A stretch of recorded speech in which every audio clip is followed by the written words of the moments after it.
Chapter 7, The Forest, Mission 2. From the sphere above, a spirit force descended, penetrating into the sphere of matter and mortality, and this is called nature. Using the laws of cause and effect, necessity, and the conservation of life, nature cherished and nurtured the descending life force, and with earthly molds, modeled it to spiritual patterns. Life comes from the Supreme Spirit and reaches the sphere of matter and mortality through the sphere above, and nature works with clay. Man is the receptacle of life in both parts of his twofold being, though he should learn to concentrate it in his higher self. The life force becomes strong in the spiritual man, but is weak in the worldly man, just as it is strong in the eagle and weak in the grub. Hold on. There. There are forces in nature beyond the knowledge of man, but whatever they are, man must harmonize himself with them. It is unwise to contend with the unknown or challenge powers incapable of assessment. To live harmoniously, man must revere all forms of life and treat his fellow men with consideration and courtesy. All that is beautiful and beneficial is to be preserved, and man must never tire of adding to these. Nothing having life, beauty, and uniqueness must be wantonly destroyed unless it is known to be harmful. Thought is mind working through matter, and feeling is life manifesting in matter. Thought and feeling are not separable in man, for feeling unrecorded and unconditioned by thought would serve no higher purpose than a moral one, and man is more than that. Therefore, all feeling has to be conveyed to something that experiences and reacts to it. Thought and feeling are not absent from the sphere of the Holy Spirit and are even greatly intensified there. That is one reason why man has to learn to control them here, for the earth is a place where he is schooled to handle great forces and powers beyond his conception. My friends, the things I wish to teach form so high a doctrine that it is difficult to convey them to the clouded minds of men. Some will never grasp the meaning and message, others will laugh them to scorn.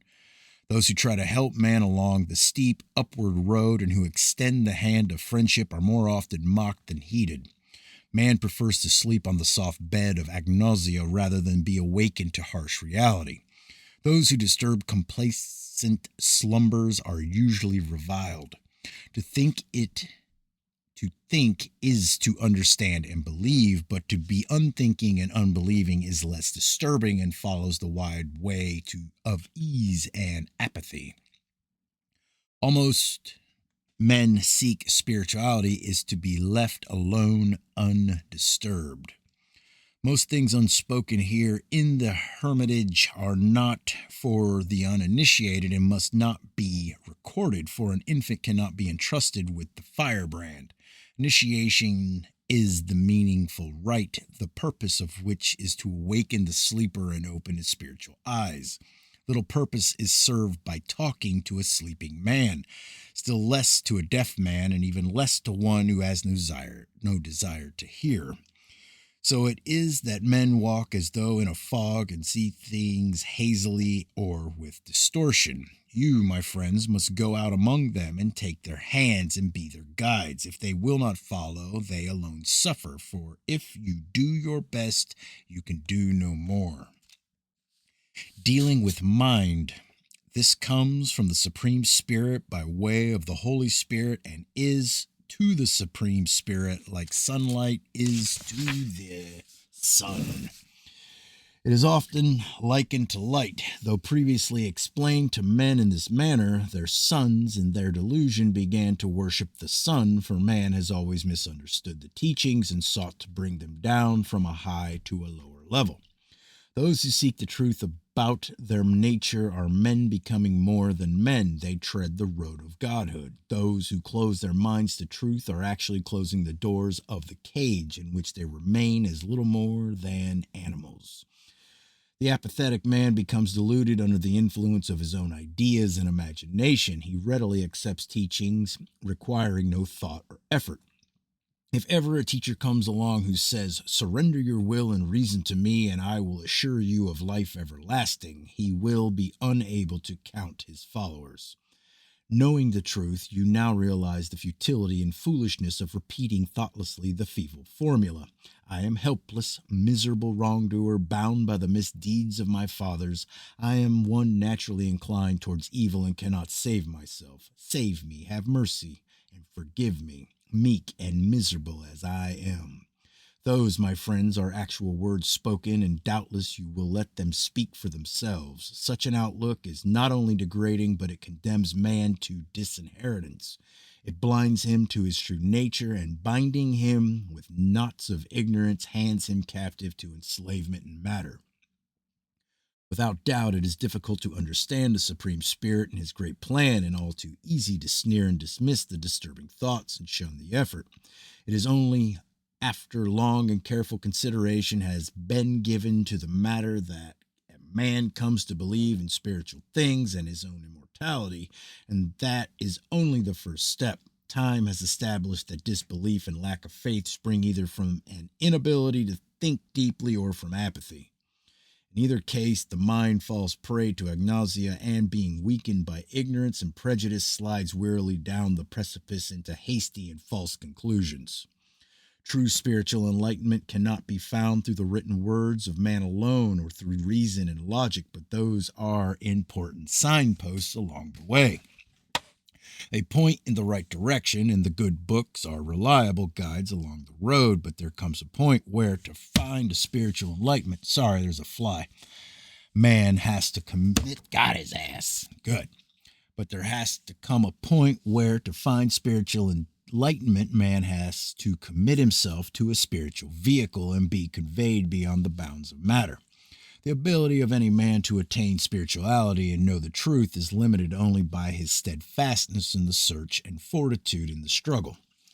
Can any man think long on the wonder of creation and the complexity of created things and declare truthfully that he believes they came into being of their own accord? Can he look at the awesome beauty of the spinning universe, now so old and yet so full of vitality, with never a sign of declining powers, and say there is no motivator behind it? Can he look at the life-giving light of day and the growth-controlling light of the night, at the teeming earth and burning stars, and honestly believe that all this is a matter of pure chance?